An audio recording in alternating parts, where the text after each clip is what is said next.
Welcome. Good afternoon, students. My name is Shalini Pandey. I am a clinical instructor of Jagdalpur Institute of Nursing. So, students, today we are going to the next topic: admission and discharge procedure of mental ill patient. Okay. Some admission and discharge procedure have been made for mental ill patient, and I have already explained in Mental Health Act chapter 4 and 5, and I am doing explain once again because it is given in your syllabus. So yeah, let's start the topic. First is admission. Definition: admission is defined as allowing a patient to stay in hospital for observation, investigation, treatment and care. Okay, so admission का मतलब क्या होता है? हम किसी भी patient को admit करवाते हैं तो वो किस चीज़ के लिए करवाते हैं? For observation, investigation and treatment के लिए. ओके, सो अगर किसी पेशेंट को हमको ऑब्जर्व करना है, उसका इन्वेस्टिगेशन करना है, देन उसके ट्रीटमेंट और केयर के लिए हम पेशेंट को एडमिट करवाते हैं हॉस्पिटल में, जिसको हम लोग बोलते हैं admission. Okay, so let's move toward types. So first is admission under voluntary basis, section 15 and 16. Then second is admission under authority order. Then third is admission under special circumstance, इसको हम लोग involuntary admission भी बोलते हैं, section 19. Okay, so admission under authority order के अंदर फिर 4 admission के टाइप्स आते हैं. Reception on application, section 20. Then reception on production before magistrate, section 23. Then reception after inquest, section 26. then mentally ill prisoners, section 27. okay, we will say it one by one. so सबसे पहले हम लोग ये 3 admission के procedures देखेंगे. First is admission on voluntary basis, admission under special circumstance and reception order. Okay, so first is admission on voluntary basis. First is request by a major guardian of the minor for admission to medical officer. Then medical officer make inquiry for 24 hours. If the medical officer is satisfied for admission and opinion required for treatment, then voluntary admission is made. ठीक है, तो इसमें क्या होता है? Request सबसे first क्या करता है, उसके कोई मेजर या गार्जियन क्या करते हैं, रिक्वेस्ट करते हैं एडमिशन के लिए मेडिकल ऑफिसर को. देन मेडिकल ऑफिसर क्या करती है, 24 आवर के लिए इंक्वायरी करती है. उसके बाद अगर मेडिकल ऑफिसर सेटिस्फाई हो जाती है उनके ओपिनियन से, ठीक है, अपनी इंक्वायरी से फॉर ट्रीटमेंट, तो उसके बाद उसका वॉलंटरी एडमिशन हो जाता है. ठीक है, इसको हम लोग बोलते हैं admission on voluntary basis. Okay, this is just it's explanation, nothing else. ये सेम है, request by a major admission, मतलब ये एरो वाइज है, देन इसको एक्सप्लेन करके लिखा गया है. Next is a admission under special circumstance. Okay, so patient is unwilling or unable to make a request for admission, a relative or friend make an application to the medical officer on behalf of patient. Medical officer make inquiry within 24 hours. If the medical officer is satisfied for admission, involuntary admission is made. Okay, तो voluntary basis और involuntary admission दोनों एक दूसरे से related है, दोनों same होते हैं, बस थोड़ा सा फ़र्क होता है. जैसे कि उसमें रिक्वेस्ट कौन करता है, उसके मेजर या गार्जियन रिक्वेस्ट करते हैं ना.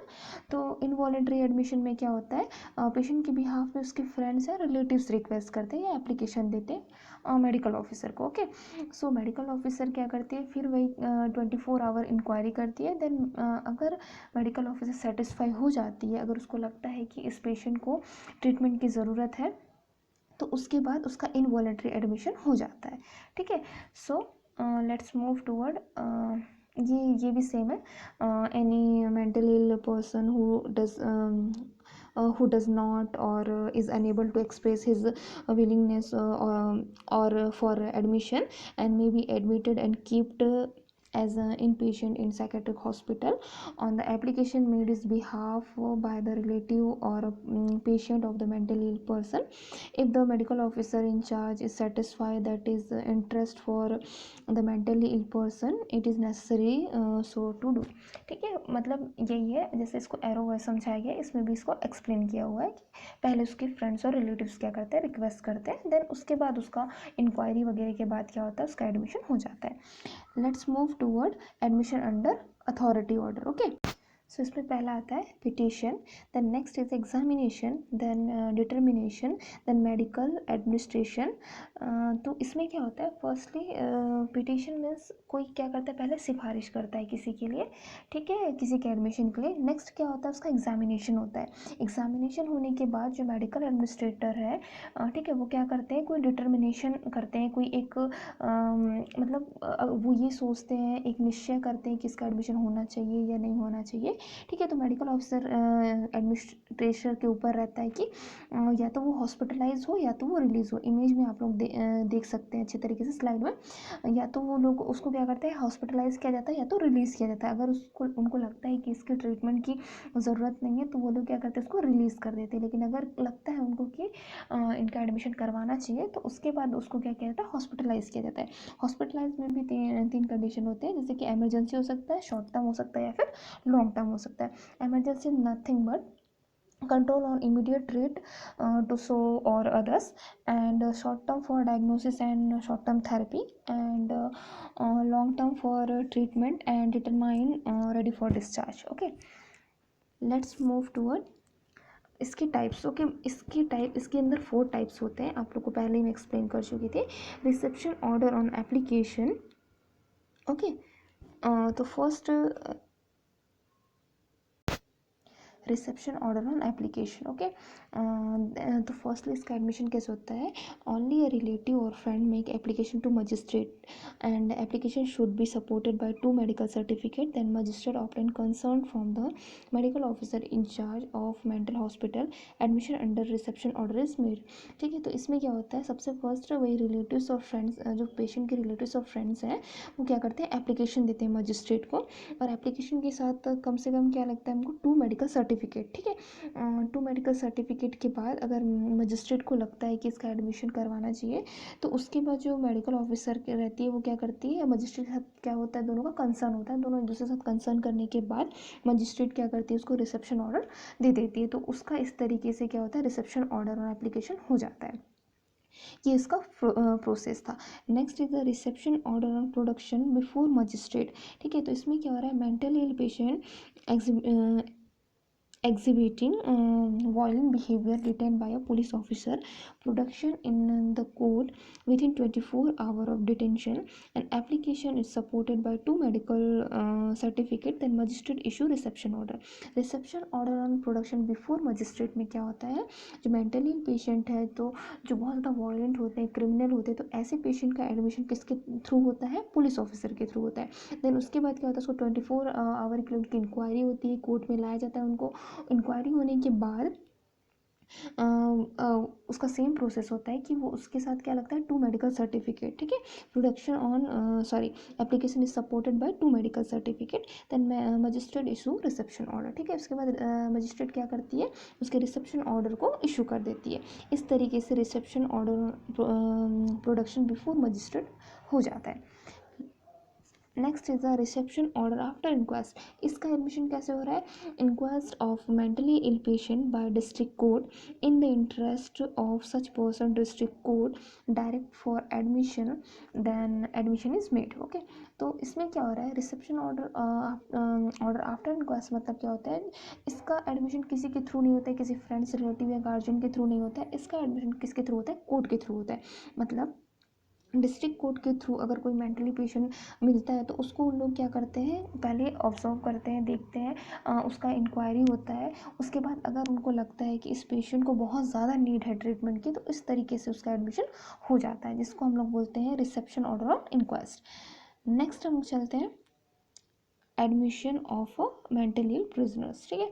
देन ऊपर में जो आप लोग देख रहे हैं वो सेम है, admission after inquest. If a district court holding inquisition regarding any person who is found to be mentally ill, then by order such person shall be admitted and keeped as inpatient in psychiatric hospital, okay. Next is the admission of a mental ill prisoners. A mental ill prisoners may be admitted into a mental hospital on order of the presiding officer of a court. इसमें क्या होता है, इसमें भी किसी भी relatives, friends, guardian के through या किसी कोर्ट के थ्रू नहीं होता है। ये किसके थ्रू होता है admission, presiding officer of a court, किसी कोर्ट के प्रिसाइडिंग ऑफिसर के थ्रू मेंटल इल प्रिजनर्स का क्या होता है, एडमिशन हो जाता है, ठीक है।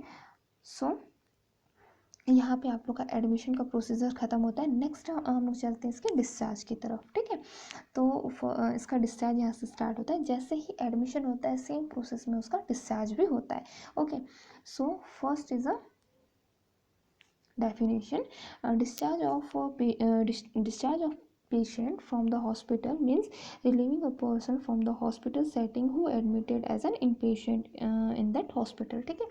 ऐसे पर्सन जो एडमिट होते हैं, ठीक है, हॉस्पिटल में एडमिट होते हैं, उसको हम लोग क्या करते हैं, रिलीव करते हैं हॉस्पिटल से। मे बी वो ठीक हो गया हो, ठीक है, या फिर किसी अदर जगह पे उसको ट्रांसफ़र किया जा रहा हो या कुछ भी हो, अगर हॉस्पिटल से हम लोग उसको रिलीव कर दे रहे हैं, डिस्चार्ज कर दे रहे हैं, तो उस प्रोसीजर को हम लोग क्या बोलते हैं, डिस्चार्ज।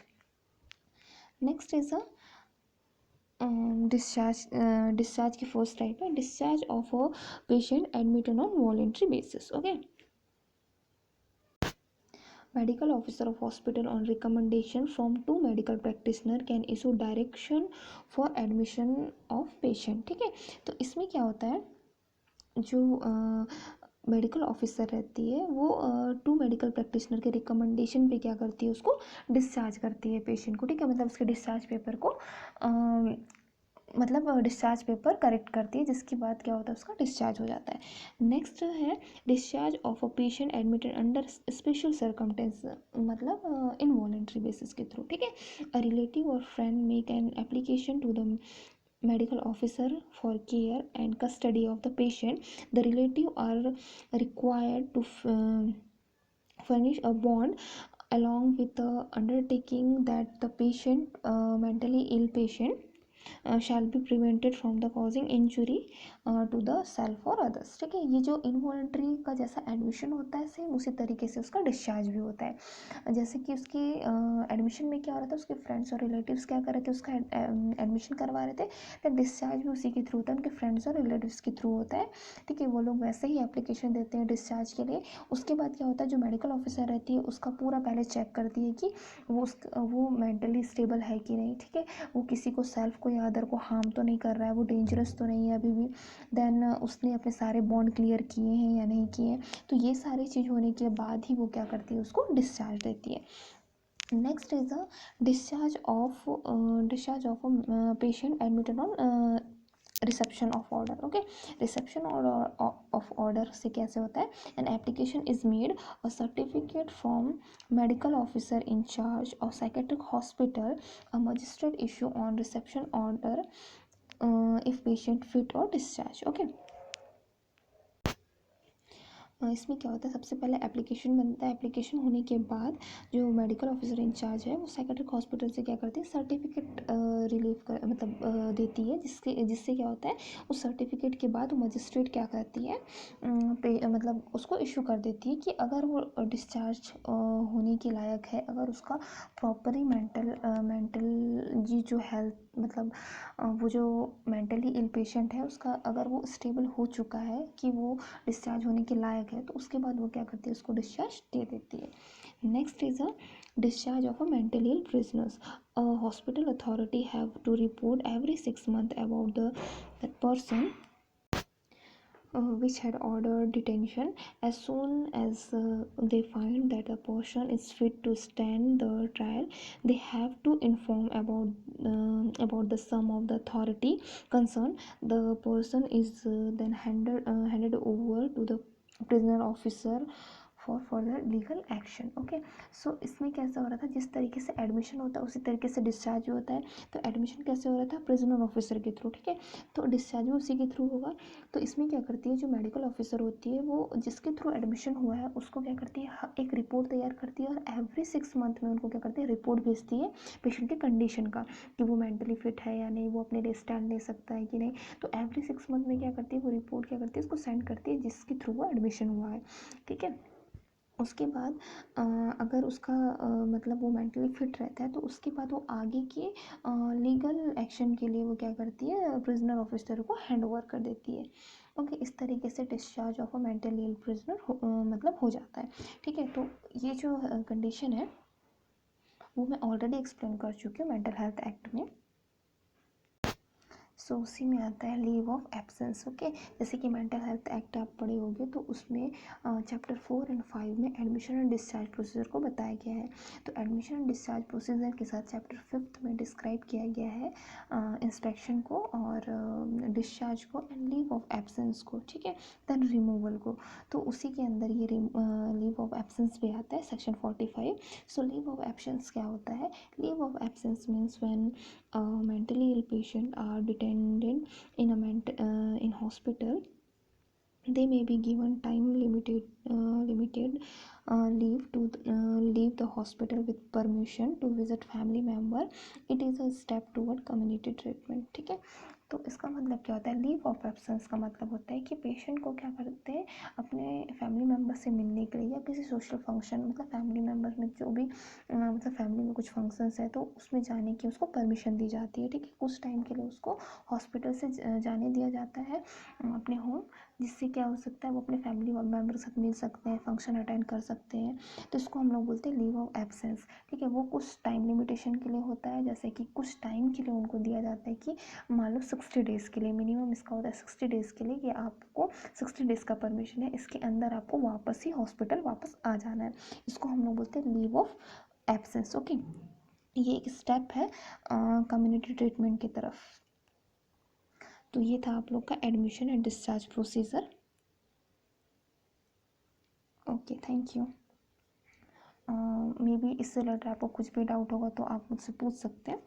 देन ये मेंटल हेल्थ एक्ट में बहुत अच्छे तरीके से डिस्क्राइब किया गया है, तो आप उस पर भी जाके देख सकते हैं और पढ़ सकते हैं। अगर आप लोग चैप्टर्स में पढ़ लोगे तो एडमिशन और डिस्चार्ज दोबारा पढ़ने की ज़रूरत नहीं है। अगेन अगर एग्ज़ाम में आता है तो आप लोग यही एडमिशन और डिस्चार्ज जो मेंटल हेल्थ एक्ट में समझाया गया है उसी को आप लोग लिख सकते हो।